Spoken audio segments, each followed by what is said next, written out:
bersih dan ceria. Jom saya tunjukkan kepada anda bagaimana sekolah kami menguruskan sisa. Sekolah kami ada membuat jualan minuman Yakult.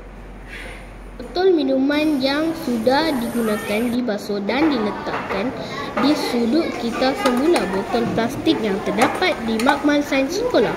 Ini pula projek tanaman pokok limau kasturi sekolah kami. Bagi menambah kesuburan pokok, sisa makanan di kantin kami jadikan sebagai baja kompos. Kami menanam sisa makanan di dalam lubang yang dikorek berhampiran pokok.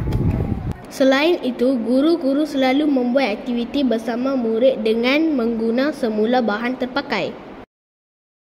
Baru-baru ini, kami telah membuat 60 buah pelita raya dengan menggunakan tin aluminium dan botol kaca. Kami mengumpul minyak masak terpakai yang dibawa oleh guru untuk dijadikan bahan api pelita.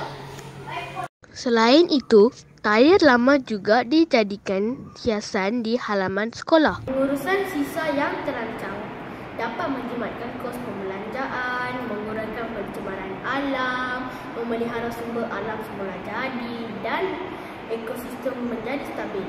Sekian, terima kasih. Bye.